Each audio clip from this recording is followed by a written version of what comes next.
మంచితనం అనే ముసుగులో ఉన్నావు నువ్వు. నీ వల్ల బాధపడ్డాను నేను అంటూ స్పందిస్తూ ఘాటుగా రియాక్ట్ అవుతూ వచ్చేసింది నిఖిల్ పైన కావ్యశ్రీ.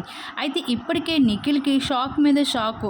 అప్పుడు ఫ్యామిలీ వీక్‌లో అయితే యష్మికి దూరంగా ఉంటూ అంటూ చెప్పిన అమ్మ ఇప్పుడు షోనే ఎదురుగా వచ్చి నువ్వు యష్మితో చేస్తుంది ఏంటి అంటూ నామినేషన్.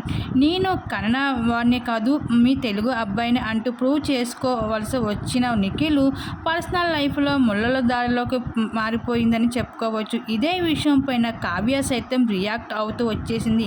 కొంతమంది అద్భుతంగా నటించడంలో మేధావి. వారి నటన నిజంగానే అనిపిస్తుంది. వాళ్ళ అమాయకత్వం మొహంతో ఆకర్షిస్తూ కనిపిస్తూ ఉంటారు. ఇంకా వాళ్ళ వలన బాధపడే వాళ్ళకి ఎప్పుడు కూడా బాధగానే ఉంటుంది.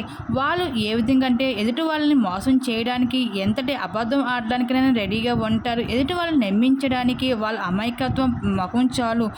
అలాంటి వాళ్ళని ఈజీగా అయితే మోసపోతారు. మీ నటన ఎవరు కూడా నమ్మేవాళ్ళు నమ్ముతారే కానీ నీ కోసం తెలిసిన వాళ్ళు ఎవరు కూడా నమ్మరు అంటూ నిఖిల్ పైన ఘాటుగానే స్పందిస్తూ వచ్చేసింది కావ్యశ్రీ. ఇంక కావ్యశ్రీ అయితే నిఖిల్ కోసం పోస్ట్ కూడా షేర్ చేసుకుంటూ వచ్చింది అభిమానులకి. మరి దీని మీద మీరేమనుకుంటున్నారు? మీ అభిప్రాయం తప్పకుండా కామెంట్స్ అక్కడ షేర్ చేసుకోండి.